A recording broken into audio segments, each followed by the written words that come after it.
Hey guys, Dr. Burke here. I have a question. Can't sleep? Do this. Number one, always sleep on your right side. Why? Because the heart is on the left side and the liver is on the right side.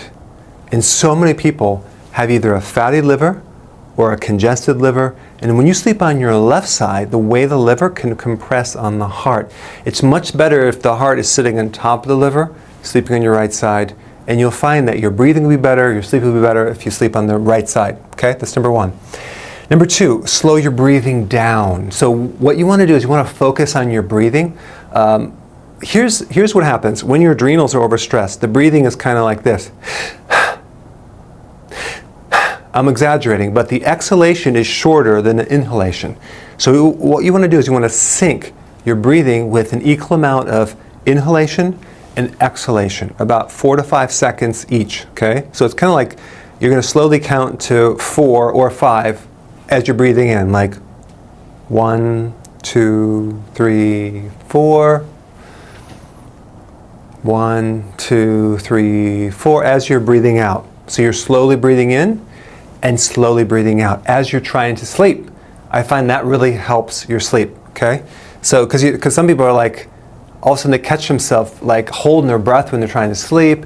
This is a really good thing to focus on as you drift off into a sleep, okay? Number 3, bed by 10:30 at least, maybe a little bit earlier, because here's the problem. There's a circadian rhythm that occurs, and when you go to bed past 10:30, let's say 11:30 or 12 especially, you missed the make-break point. In other words, you may have to wait up to an hour to even 90 minutes before you catch the next wave, because these hormones go in cycles up and down. So if you missed out on that circadian wave, all of a sudden you can't sleep. You maybe already know that. Like, you might get tired around 9:30 and like, man, if I just went to bed now, I could just sleep. And then all of a sudden you wake up. That's what I'm talking about.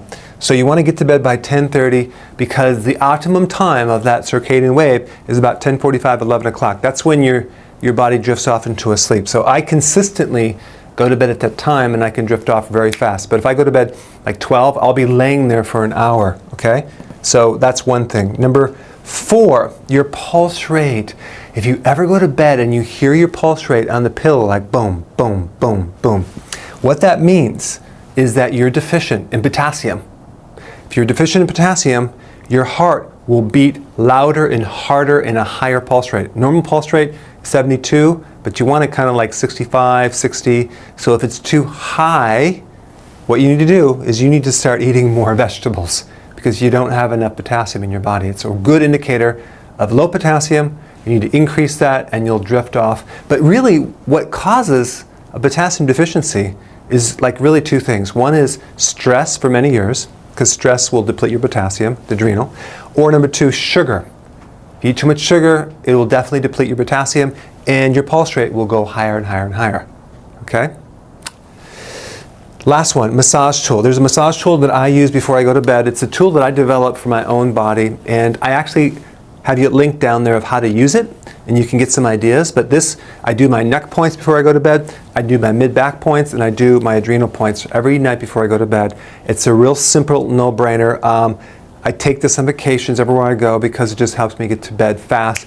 There are certain acupressure points that you do on your neck and the adrenals that will just turn things off, and you will sleep a lot better. So it helps pull stress out. But it's a kind of a do-it-yourself model, and depending on how big you are, you can use the real small one, medium, or large. Okay, so that's a great tool to pull stress out, to help you if you just can't sleep. All right, so these are some tips.